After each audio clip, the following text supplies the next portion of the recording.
예, 중국 경제 산업 트렌드 알아보는 차이나 TV 시간입니다. 최근에 또 비트코인 관련해서도 중국 이슈가 많고요. 원자재 관련해서도 얘기가 많은데요. SK증권 자산전략팀 박기현 연구원과 함께 이슈 그리고 관심 기업까지 알아보도록 하겠습니다. 어서 오십시오. 안녕하십니까. 예, 중국 정부가 물가 부담이 있죠. 중국 정부도 원자재 쪽에 가지고 있는 비철 금속 이런 거를 푼다 그래가지고요. 가격 이제 원자재 시장에 좀 변동성이 있었는데. 예, 실제로 얼마나 좀 물량을 푸는 건지 그 얘기부터 좀 해주세요. 네. 16일 중국 국가개발위원회에서 이제 공업금속, 즉 구리, 알루미늄, 아연 등의 국가 비축분을 이제 시장에 공급하겠다고 선언을 하였습니다. 네. 이제 시장 가격을 조절하기 위해서 중국 정부에서 광물 비축분을 이제 공급하는 것은 이번이 처음 있는 일인데요. 이제 자원 안보를 중시하는 중국의 입장에서는 원자재 랠리가 갖고 오는 물가 상승 압력 및 기업의 비용 상승 부담이 그만큼 컸던 것으로 보입니다. 이제 발개위에서는 이번 비축분을 공급 사슬망에서 미드스트림 그리고 다운스트림에 위치한 중소가공업체를 대상으로 공정한 가격 경쟁을 통해서 제공될 예정이라 발표한 바 있습니다.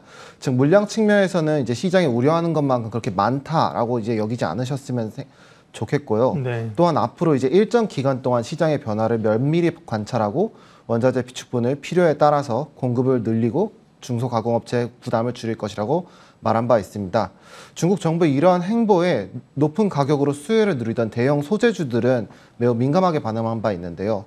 이제 대표적으로 이제 자금광업, 그리고 중국 괭교, 중국 알루미늄, 강봉리튬 등이 이번 발표가 있었던 16일 모두 가격이 급락한 바 있습니다. 해당 기업들은 공급 사슬망에서 업스트림에 해당하는 기업들로 자체적인 광산을 보유하고 있어서 이번 원자재 랠리로 인해 수혜를 입은 바 있었습니다. 중국 정부에서 이처럼 이제 적극적으로 원자재 시장에 이제 개입하고 있는 이유는 글로벌 원자재 가격 상승이 중국의 수입형 인플레이션으로 작용하고 있기 때문입니다. 이제 앞서 이제 들으셨겠지만 5월 이제 생산자 물가지수 같은 경우에는 13년 이래 최고치를 기록한 바 있고요.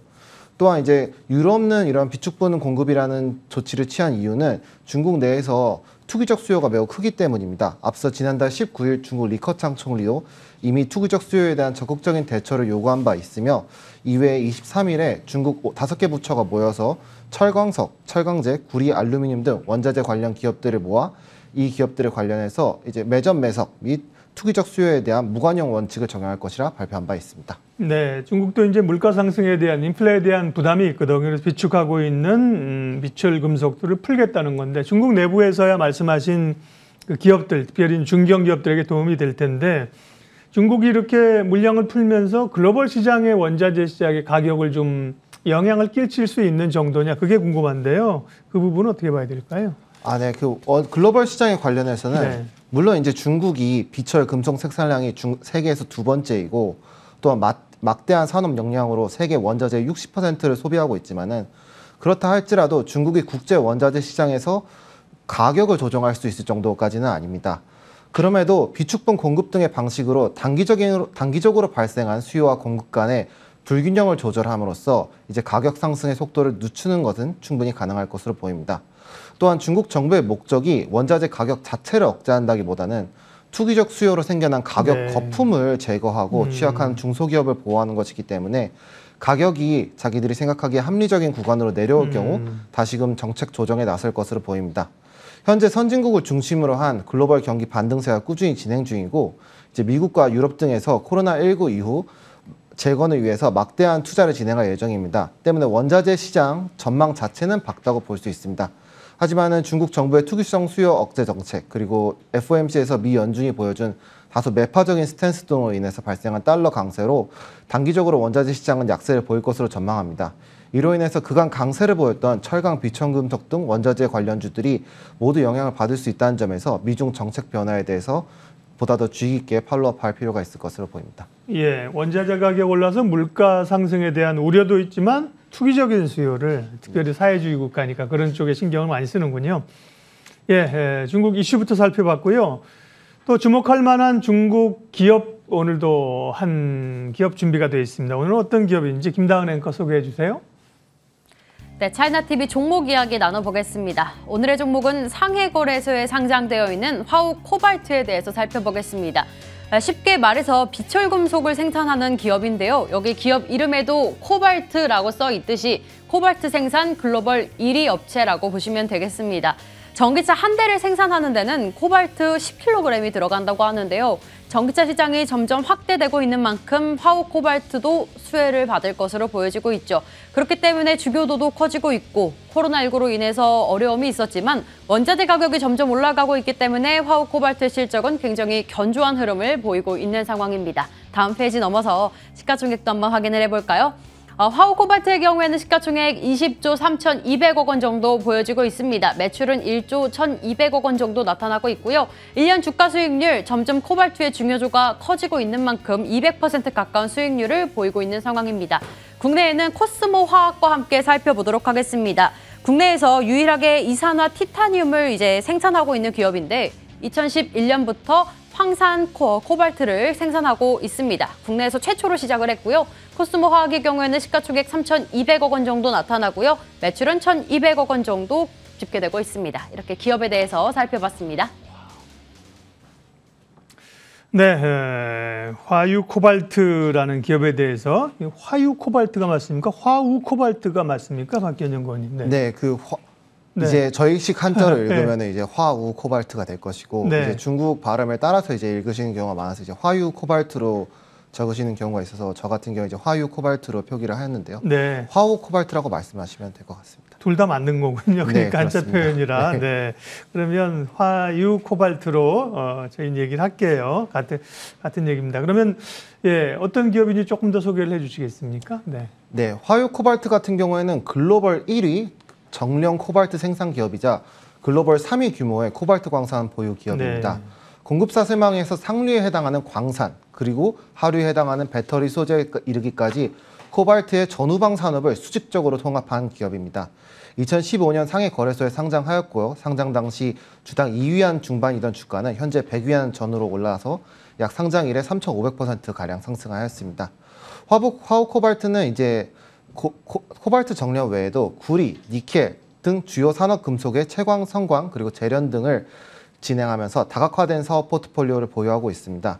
또한 연구 개발을 통해서 신소재 시장을 꾸준히 개척하고 있는데요. 이러한 노력을 통해서 2017년 77.8%가량이던 코발트에 대한 매출액 의존도가 2020년 25%까지 내릴 수 있었습니다. 그리고 이제 화우 코발트가 가진 첫 번째 강점은 일찍이 2000년대 초반부터 안정적인 자원 수급을 위한 교두보를 마련한 바 있다는 것입니다. 글로벌 코발트 자원의 70%가량은 이제 콩고 민주공화국에서 생산되고 있는데요. 화유 코발트는 2003년부터 아프리카 지역에 자원 탐사 활동을 시작하였고 콩고 민주공화국의 본사로서 이제 원재료 공급하기 위한 자회사를 설립한 바 있습니다.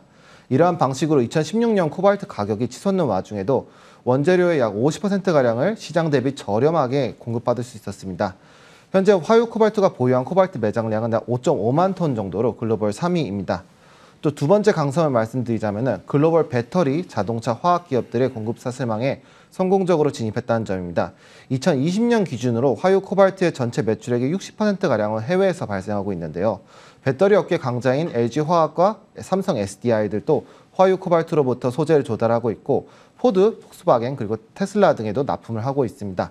이러한 글로벌 기업들과의 협업은 이제 화유 코발트의 기술력이 세계적으로 인정받고 있음을 반증한다고 할 수 있겠습니다. 네, 화유 코발트라는 중국 기업을 분석하고 있습니다. 또 포털에는 저장 화유 코발트 이렇게 나옵니다. 화우라고도 나오고 화유라고도 저장이나 저장성에 아마 네, 저장성에 있어서 이제 저장 있어서 그렇게 있는 것 같습니다. 화유 코발트로 저희는 계속 가면 될 것 같습니다. 코발트 쪽이군요. 이게 이제 굉장히 그 소재 쪽으로 다양하게 광범위하게 신산업에 쓰이는 걸로 얘기가 되는데요. 실적부터 체크해 주세요. 실적이 어느 정도 반영되고 있는지요. 네, 1분기 실적에 대해서 말씀드리겠습니다. 2021년 1분기 매출액은 전년 동기 대비 약 45.2%가량 증가했는데요. 같은 기간 영업이익과 순이익은 각각 200% 이상 증가하였습니다. 이는 시장 예상치에 부합하는 양호한 실적이었는데 화유 코발트 같은 경우에는 작년 1분기에 코로나19로 인한 충격이 여타 기업들 대비해서 작았던 편입니다. 때문에 이번 실적 호조는 이제 글로벌 원자재 랠리 및 2차 전지에 대한 수요 확대가 기여한 바가 크다고 보고 있습니다. 네. 1분기 매출액은 45%나 늘었는데 영업이익은 223%가 늘었습니다. 수익성이 네. 굉장히 좋은 얘기네요. 네. 그러면 화유 코발트의 투자 포인트를 하나씩 좀 알아보도록 할게요. 첫 번째 화유 코발트의 투자 포인트는요. 신재생 에너지 도입을 위한 필수 소재. 그러니까요. 이게 뭐 여러 군데 쓰이는 모양이죠. 주로 이제 신재생 에너지라면 뭐 2차 전지 이런 쪽인가요? 말씀해 주세요. 네. 이제 신재생 에너지 도입을 위해서 코발트가 매우 필수적인 광물인데요. 이는 풍력과 태양광 등 이제 발전량이 불규칙한 재생 에너지는 전기를 필요에 따라 저장하고 방출할 수 있는 에너지 저장 장치, 즉 ESS가 필수적이기 때문입니다. 또한 풍력 발전을 위한 터빈에 들어가는 연구 자석을 제작할 시에도 코발트가 들어가는데요. 또한 이제 바이오가스라고 하는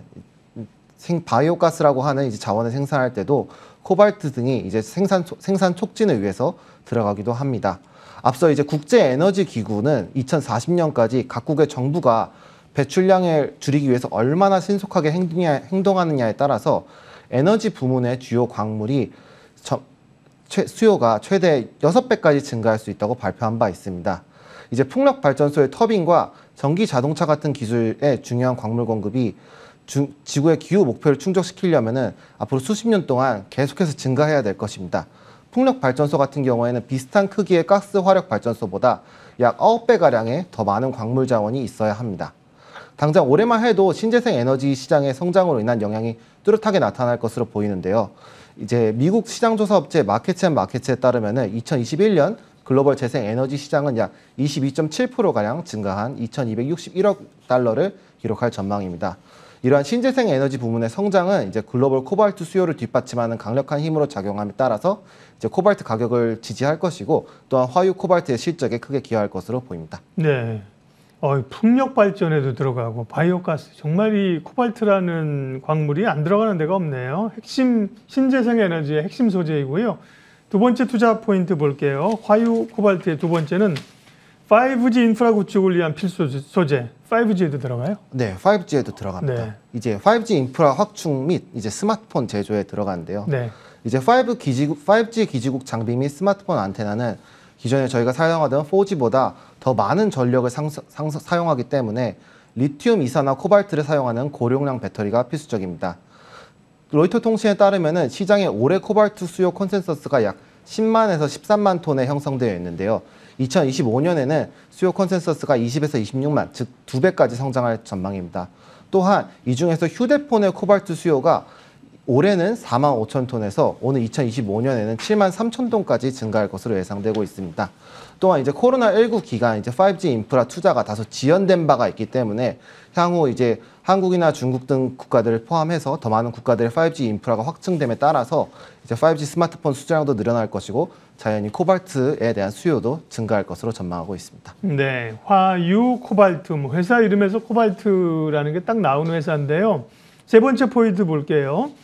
우리가 전기차 2차 전지에는 이제 들어가는 걸로 어느 정도 알고 있죠. 글로벌 전기차 판매량 증가에 따른 수혜가 된다. NCM 계열이라는 게 주로 이제 니켈 많이 사용하고 니켈, 코발트, 망간 이런 쪽인데요. 그러니까 전기차 시장이 클수록 이 회사의 수혜가 되는 거군요. 아, 네, 그렇습니다. 이제 전기차 배터리에는 전기차의 비용의 배터리가 약 30%가량의 비용을 차지하고 또 배터리 비용의 20%가량은 양극이 들어갑니다. 이 양극에서 코발트가 차지하는 비중이 가격으로 약 20% 정도인데요. 이제 이러한 포함되어 있는 양극에 포함된 코발트는 전기차 배터리의 안정성 및 수명을 향상시키는 역할을 합니다. 이제 중국 같은 경우에는 2035년까지 일반 내연기관 자동차의 생산을 중단하고 새로 판매되는 자동차 중 50% 정도를 약 신에너지차 그리고 나머지 50%를 하이브리드 차로 채우겠다는 계획을 발표한 바 있습니다. 정부의 적극적인 산업 지원과 보조금 정책으로 중국 신에너지 자동차 판매량은 이미 5년 연속으로 세계 1위를 기록한 바 있습니다. 이처럼 정부 당국의 의지가 강력하기 때문에 추후 전기차 전환이 가파르게 일어날 것으로 보이고요.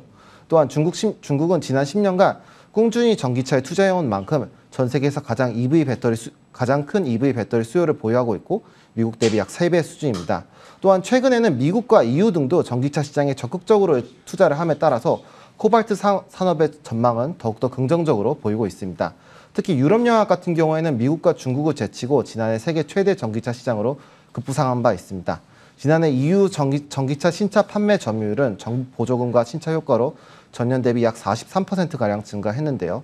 지난해 EU 시장의 신형 전기차 모델이 약 65개가 출시되었는데 이는 중국의 약 2배가 넘는 수치입니다. 이렇듯 전기차 시장을 선점하고자 하는 주요국의 노력이 강화됨에 따라서 블룸버그 통신은 2040년까지 전 세계적으로 출시되는 신차 중 58%가 전기차가 될 것으로 전망하고 있는데 이는 현재 약 20배가량이 되는 수준입니다. 그만큼 이제 코발트와 리튬 그리고 니켈 등 전기차 배터리에 들어가는 필수 소재들에 대한 수요가 늘어날 것으로 전망이 되고 따라서 이제 화유 코발트의 실적 역시 장기적으로 우상향할 것으로 보고 있습니다. 네, 차이나 TV 오늘은 원자재 시장에서의 중국의 최근 움직임하고요. 화유 코발트라는 기업을 분석해 봤습니다. SK증권 자산전략팀 박기현 연구원과 함께했습니다. 고맙습니다. 네, 감사합니다.